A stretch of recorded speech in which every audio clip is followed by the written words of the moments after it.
မင်္ဂလာပါဗျကျွန်တော်ဒီနေ့မှာတော့ဒီထိုင်းထီနဲ့ပတ်သက်ပြီးတော့ဗောနော်တချို့သောလူတွေဒီအုပ်စုဖွဲ့ပြီးတော့ဗောနော်ဒီစီးပွားရေးတစ်ခုလိုပုံစံမျိုးနဲ့ဒီထိုင်းထီကိုကစားနေတာကိုကျွန်တော်ပြန်တွေ့ရတယ်ဗောနော်အဲ့တော့ပြီးခဲ့တဲ့အပတ်ကပဲဗောနော်ကျွန်တော်စီကိုဒီ Facebook chat box နေပြီးစကားလာပြောတဲ့မိတ်ဆွေအနေငယ်ရှိတယ်အဲ့တော့သူတို့ရဲ့ကစားဖို့ဗောနော်ဒီလိုသူတို့ကတော့ဒီလိုကစားတယ်ပြီးတော့ကျွန်တော်ကိုဒီလိုပြန်လာပြောတယ်အဲ့ဒီမှာသူတို့ကဒီတတိမထားမိစရာတွေအများကြီးရှိရပါတော့လက်ရှိကတော့သူကဒီထိုင်းထီပေါက်နေတည်ပေါ့နော်ဒါသူတို့ကတော့ကန်ကောင်းတယ်ပေါ့နော်အခုရဲ့ဒီ view ဟာတွေကအတုံးတဲ့တယ်အတုံးဝင်တယ်ပေါ့နော်ဒါပေမဲ့ဒီနေရာမှာကျွန်တော်အနေငယ်ပြောပြချင်ပါတယ်ဒါအားလုံးနဲ့သိအောင်ပေါ့နော်ကျွန်တော်ပြန်လည်ပြီးဝင်ပြလိုက်ပါတယ်အဲ့တော့သူတို့ကဘယ်လိုလုပ်လဲဆိုရင်သူတို့ကဒီဒါပတ်စံရှိတဲ့အနေထားပေါ့နော်သူတို့ကလူတွေကိုစုလိုက်တယ်စုပြီးတော့ထိုင်းထီပတ်6တန်းမှာဘယ်ကနန်းတွေကအထွက်များတယ်ဘယ်ကနန်းတွေကအသေးကနန်းဘယ်ကနန်းတွေကအထွက်နေတဲ့သူကဒါကိုလိုက်ပြီးတော့ဒီအထွက်များတဲ့ကနန်းကိုလိုက်ဝဲထီလိုက်ထူတော့မနော်လိုက်ဝဲတာပေါ့ဝဲပြီးတော့ဖြစ်နိုင်ရရှိတဲ့ဟာကိုသူကအများဆုံးသူကလိုက်ဝဲမဖြစ်နိုင်ဘူးထင်တဲ့ဟာတွေသူကမဝဲလိုက်တော့မဝဲပဲနဲ့သူကကျွန်တော်ရဲ့ဗီဒီယိုကြည့်ပြီးတော့ဒီရွှေရောင်စုံရဲ့ပတ်သက်တဲ့ဒီထိုင်းထီနံပါတ်ပေါ့နော်ကနန်းတွေကိုလိုက်ရှာတယ်ဝဲပြီးတော့ပေါက်ခဲ့တယ်ပေါက်ခဲ့တဲ့အနေနဲ့မှာဒါရလက်ကကောင်းတယ်ပေါ့နော်ဒါသူဒီလိုတော့ပြောပြီးတော့ဒါကျေးဇူးတင်စကားတွေပြောထားတာရှိရပေါ့နော်အဲ့တော့ဒီနေရာမှာကျွန်တော်အားလုံးကိုလည်းဒီပေါ့အခုကြည့်နေတဲ့မိတ်ဆွေတို့ကိုပဲတတိထားရံနဲ့တချို့သောအရာလေးတွေဒီကြုံလာနိုင်တဲ့အနေအထားကိုကျွန်တော်အနေငယ်ဝေမျှပေးခြင်းပါတယ်အဲ့ဒါကတော့အဲ့တော့ကျွန်တော်ရဲ့ဗီဒီယိုမှာကျွန်တော်ထိုင်းထီထိုးနီဗီဒီယိုပေါ့နော်1 2ပေါ့နော်1 2နဲ့တင်လာတယ်အဲ့ဒီမှာထိုင်းထီထိုးနီဗီဒီယိုအပိုင်း1ပေါ့နော် view ကအပိုင်း1မှာကျွန်တော်အမြဲတမ်းပြောတယ်ထိုင်းထီကိုထိုးတော့မယ်ဆိုရင်ကျွန်တော်တို့တွေကရွှေရောင်စုံထဲမှာပဲထိုးခိုင်းပါတယ်အဲ့တော့ကျွန်တော်တို့ဒီထိုင်းထီနံပါတ်ဒီကနန်း6လုံးစလုံးကိုပေါင်းကြည့်လိုက်ပေါင်းလိုက်လို့ရလက်ဒီကျွန်တော်တို့ရွှေရောင်စုံ21ကနေပြီးတော့41အတွင်းဝင်အောင်ပြန်ဆိုင်ခိုင်းတယ်ဒါပေမဲ့အဲ့ဒီအနေထားမှာကျွန်တော်တို့ဖြစ်နိုင်ခြေအများဆုံးက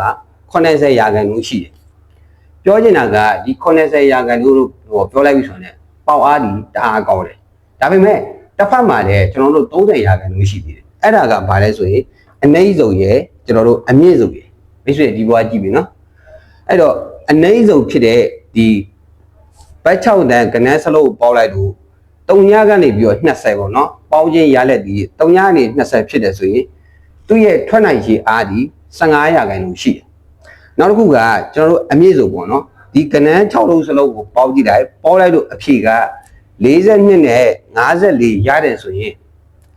54ဖြစ်တယ်ဆိုရင်သူကအမြင့်ဆုံးနောက်ပြီးတော့သူ့ရဲ့ပေါင်းတဲ့ခြေဒီ15ရာခိုင်နှုန်းရှိ။ဘာပဲဖြစ်ဖြစ်15ရာခိုင်နှုန်းရှိသေးတယ်။အဲ့တော့ရွှေရောင်စုံကြတော့အဲ့လိုမဟုတ်ဘူး။ရွှေရောင်စုံကြတော့ကျွန်တော်ပြီးခဲ့တဲ့နှစ်တော့ကျွန်တော်တို့လက်ရှိနှစ်မှာပေါ့နော်။ဆက်ရဲ့နီးရမှာအရာပေါ့နော်။ဒီဆက်ကိုကျွန်တော်တို့ဖတ်တာပေါ့။ဆက်ကိုဖတ်လိုက်တဲ့အနေအထားမှာဒီရွှေရောင်စုံဒီအားကောက်တယ်။ဒီ21နဲ့41အတွင်းဝင်တဲ့ရွှေရောင်စုံဒီအားကောက်တယ်။ဒါပေမဲ့သူ့ရဲ့ပေါက်နိုင်ခြေဒီ80ရာခိုင်နှုန်းရှိတယ်။အဲ့80ရာခိုင်နှုန်းရှိတယ်ဆိုတော့တစ်ဖက်မှာ30ရာခိုင်နှုန်းရှိအဲ့30ရာခိုင်နှုန်းမှာအနှိမ့်ဆုံးရဲ့အမြင့်ဆုံးရဲ့ရှိတယ်အဲ့ဒီတော့ကျွန်တော်တို့ဒီထိုင်းထီထိုင်းထီအရွက်ဘက်ကိုအချက်ပြန်တော့လက်ရှိထိုင်းထီကကျွန်တော်တို့အရင်တော့ဆိုရင်ထိုင်းထီဒီချီလက်မတ်ပေါ့နော်တန်တရာနေပါသူကထုတ်နေတယ်အခုသူတို့ကရောက်အောင်မြစ်တည်စနစ်တဲ့ကြောင့်မို့တန်တရာရဲ့အထက်မှာဒါထီလက်မတ်ကိုထုတ်ဝေပြီးတော့ဒါရောင်းချတယ်ပေါ့နော်အဲ့ဒီမှာကျွန်တော်ပေါ့ဒီထီလက်မတ်ပေါင်းတန်120ရှိရဆိုပါလို့ဥပမာအနေနဲ့ပြောရင်နော်တန်120ထုတ်ဝေဆိုပါလို့အဲ့ဒါကိုကျွန်တော်120ဆိုတော့120လို့ပဲကျွန်တော်ဒီစကားထဲမှာထည့်ပြောတယ်အဲ့တော့ထီလက်မှတ်120ကိုထုတ်တယ်အဲ့တော့ထီလက်မှတ်120မှာကျွန်တော်တို့ကဒီကျွန်တော်မဟုတ်သူတို့ပေါ့နော်သူတို့ကဘယ်လိုလုပ်လဲဆိုရင်ဒီအပိုင်းအနေနဲ့ခွဲလိုက်တယ်အဲ့တော့120ရှိတယ်ဆိုရင်သူတို့ကဒီ40သုံးဖို့ပို့လိုက်တယ်အဲ့တော့တပုံကိုသူတို့က40သတ်မှတ်တယ်ဒါတပုံ40တပုံ40သုံးပုံဖြစ်သွားပြီအဲ့ဒီမှာတပုံဒီအနှိမ့်ဆုံးလို့သူကသတ်မှတ်လိုက်တယ်နောက်တပုံကတော့ဒါရွှေရောင်ဆုံးအဲ့တော့နောက်တပုံကသူကအမြင့်ဆုံးအဲ့ဒီမှာသူကဗာလဲဆိုတော့ဒီကျွန်တော်ရဲ့ဗီဒီယိုတွေကြည့်ပြီးတော့သူကဗာဖြစ်တယ်ဆိုတော့ဒီရွှေရောင်ဆုံးကိုဒါဝယ်တာပေါ့နော်ရွှေရောင်ဆုံးကိုဝယ်တယ်ဒါထီလက်မှတ်အများကြီးပဲခုနကတန်းနဲ့ချီပြောမှဆိုရင်တန်းပေါဒီတန်း20ထိကိုတန်း40ထိကိုသူဝယ်ရတာအဲ့တော့40တာဘယ်တော့ဝယ်လဲလက်ရှိတော့သူရသလောက်တော့ဝယ်တယ်ပြောတာပဲနော်အဲ့ဒီကနေပြီးသူတို့ရလက်ကိုခေါ်တယ်လေโอเคအဲ့တော့သူတို့ကဒါကိုဝယ် အဲ့တော့ကျွန်တော်ပြောတဲ့အတိုင်းပဲဟိုပါပေါ့ဒီရွှေရောင်စုပ်ဒီပေါက်အားဒီ80ရာခိုင်နှုန်းရှိတယ်အဲ့တော့ကိုသူကကြည့်ပြီးတော့ဒီပုံစံနဲ့ကိုသူကလိုက်ွယ်လက်ရှိအနေထားကတော့ရလက်ကကောင်းတယ်ရလက်ကောင်းတယ်ဆိုတော့ထီပေါက်တယ်ပေါ့နော်သူဟိုအခုအနေထားရဆိုထီပေါက်တယ်ထီပေါက်တယ်ဆိုတော့ okay အဲ့တော့ပေါက်တာကိုတော့ဟိုဝမ်းတာပါတယ်ဒါပေမဲ့တစ်ဖက်မှာလည်းဟိုပါပေါ့မဖြစ်နိုင်တဲ့အနေထား30ရာခိုင်နှုန်းကြံ့နေတယ်ဘာဖြစ်လို့လဲကျွန်တော်ဗီဒီယိုစတင်ကနေဟိုဟာဒီထိုက်တီထိုးနီးဗီဒီယိုပေါ့နော်တင်ကနေဟိုဟာဒီဇုံလေးထဲမှာ3စုံရှိအောင်ကျွန်တော်ပြောပြပေးတာအနှိမ့်စုံရဲ့အမြင့်စုံရဲ့ကြံပါသေးတယ်အနှိမ့်စုံရဲ့အမြင့်စုံရဲ့ဒီ30ရာခိုင်နှုန်းတစ်ခုချင်းပြောလို့ဆိုရင်15ရာခိုင်နှုန်းကြံခဲ့သေးတယ်အဲ့တော့ခုနကလေးပြန်ဆက်အောင်သူကဒီမှာ40ပေါ့နော်သူကဝယ်ချလိုက်တယ်အဲ့တော့ဝယ်ချရတဲ့မှာသူတို့ကဒီလိုအပိုက်ပိုက်လိုက်တယ်ပိုက်ပြီးတော့ဒီရွှေရောင်စုံကိုတစ်ခုတည်းဥပဲသူကစွတ်ပုံပြီးတော့ဝယ်လိုက်လက်ရှိကတော့ပေါက်သွားပြီโอเคအဲ့တော့ဘာဝန်တတိထားရမယ်ဆိုရင် तू ကဒီရွှေရောင်စုံထဲမှာပဲဒါအရင်ကြီးအကုန်လုံးကိုထည့်ပလိုက်တယ်ဟုတ်ပြီနော်အဲ့တော့ဒီနေရာမှာဟိုပြန်စဉ်းစားမှာကပြန်တွက်ဖို့လိုတယ်ပြန်တွက်ဖို့ပေါ့နော်အဲ့တော့ထီလက်မှတ်ပေါင်းအားလုံးကိုဘယ်လောက်ဝယ်မှာလဲထီပေါက်ခဲ့ရရှိတော့ရဲ့ဘယ်လောက်လဲဒီလိုမျိုးကြီးပြန်တွက်ဖို့လိုတယ်အဲ့တော့ထိုင်းထီပေါက်ဖို့ဆိုတော့ဘက်6တန်းဒီမှာကုန်ကျသွားမယ်အနေထားကဘယ်လောက်ဖြစ်သွားပြီလဲဒါတော့မှဟိုလက်မှတ်ကအကုန်ဝယ်နိုင်မှာပြောမှဆိုရွှေရောင်ဆိုထဲမှာရှိတဲ့ဟာတွေတို့လဝက်ကြီးအုပ်ပြီးဝယ်မှရတယ်ကြံခဲ့တဲ့ဟာရှိသေးတယ်ဒါဟုတ်တယ်လေရှင်းရှင်းပြောရင်ခဏ6လို့ပြန်တွက်လိုက်အများကြီးပဲဒီလက်မှတ်ကခုနလိုပဲကျွန်တော်ဥပအနေနဲ့ပြောမှဆိုရင်တန်40ရှိတန်120မှာဆိုရင်တန်40ရှိအတိတ်ကိုသူဝယ်နိုင်မှရတယ်အဲ့ဒီအချိန်မှာတစောင်းလေးပဲလွတ်သွားရင်အဲ့လွတ်တဲ့တစောင်းလေးပြီးတော့ထားပေါက်သွားရင်သွားပြီကျွန်တော်အဲ့ဒါတွေကိုပြောချင်နောက်ပြီးတော့တစ်ဖက်မှာလည်းဘာရှိသေးလဲဆိုရင်အမြင့်ဆုံးထွက်နိုင်ခြင်းအားဒီ15ရာခိုင်နှုန်းရှိတယ်ဒီဘက်မှာလည်းအနှိမ့်ဆုံးဖြစ်တဲ့ရာခိုင်နှုန်းဒီ15ရာခိုင်နှုန်းရှိတယ်အဲ့တော့လက်ရှိက तू ကဒီဓာကြီးပဲမတရားဝယ်တယ်ဟိုမတရားထိုးတယ်ပေါ့နော်ဝယ်တယ်ဒီပေါ်မှာပဲရင်းနှီးညွှန်းတယ်မတရားလုပ်ကြတယ်ကစားတယ်ပေါ့ဗျာထိုင်းတီကိုကစားတယ်အဲ့တော့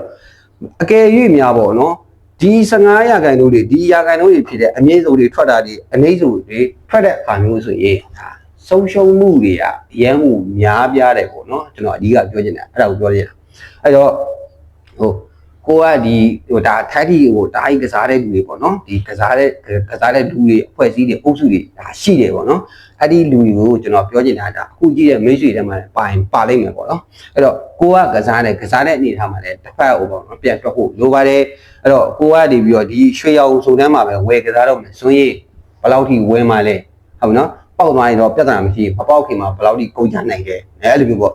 ဒါကြီးပြန်တွက်ဖို့လိုတယ်တစ်ချိန်ပေါက်ပြီးဆိုရင်အဲ့ဒီတစ်ချိန်ကနေပြီးတော့ဒီဟိုပါပေါ့အမျက်ကိုယူမယ်တချို့တော့တဝက်ကိုဘယ်လိုပြန်ကစားမယ်ဒီလိုတွက်ချက်ဖို့တော့လိုပါတယ်ပေါ့နော်ဟိုလိုကြီးဘာမှတော့တိတ်မတွက်ဘူးပေါ့နော်ဒီလိုဟိုဘယ်လိုပြောမလဲတွက်ဖို့တနည်းရိုးရိုးရှိလေးနဲ့တော့မကစားစီချင်ဘူးအသေးစိတ်တွက်ကြပါဘာလို့ဆိုတော့ဒီဘက်မှာကျွန်တော်တို့ဒီမဖြစ်နိုင်တဲ့အနေထား30ရာခိုင်နှုန်းရှိရပေါ့နော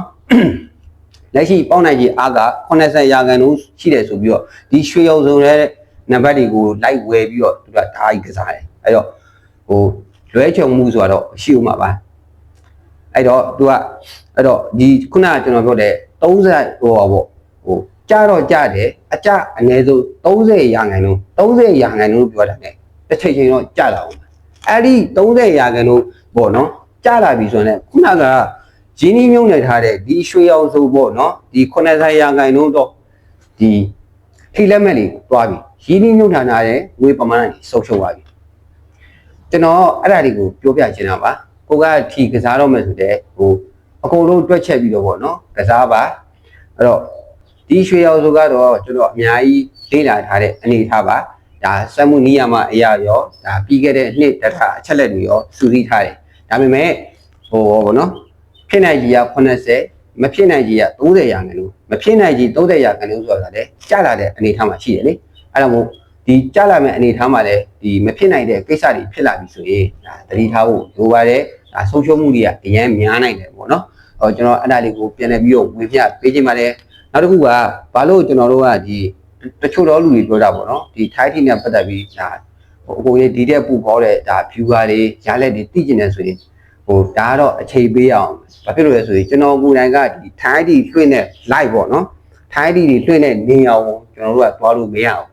ဟ ပြောမယ်ဆိုရင်အဲ့ဒီထိုင်းတီဟိုနှိုက်ပြီးတော့ဒီဘောလုံးတွေရွေးချယ်ပါတော့ထိုင်းတီနံပါတ်တွေရွေးချယ်တဲ့ဒီဟိုရုပ်ပေါ့နော်အဲ့ဒီရုပ်ကိုကျွန်တော်ကအမှန်တမ်းပြောရင်တွားကြည့်ချင်တာကိုယ်တိုင်တွားကြည့်ချင်တာဒါပေမဲ့ကျွန်တော်တို့ကမြန်မာနိုင်ငံသားတွေဖြစ်တဲ့အတွက်တွားကြည့်ဖို့ဆိုတော့ဒီအလှမ်းဝေးတယ်ပေါ့နော်ဘာဖြစ်လို့လဲဆိုတော့တို့အာဏာရှိတဲ့လူတွေထိုင်းဆိုရတာဝန်ရှိတဲ့လူတွေပြီးတော့ထိုင်းထီကိုယ်စားလှယ်အကြီးတွေပဲအဲ့ဒီထီနှိုက်တဲ့ဒီနေရာကိုထီနှိုက်တဲ့ live ကိုပုံစံကိုတို့ပဲတွားကြည့်ရတာကျွန်တော်တို့ကအမှန်ပြောရင်ဒီ TV ကနေကြည့်တာလို့ဖုန်းကနေကြည့်တာလို့ဒါပဲကျွန်တော်တို့ကဒီကနေပဲကျွန်တော်တို့ကလေ့လာလို့ရတယ်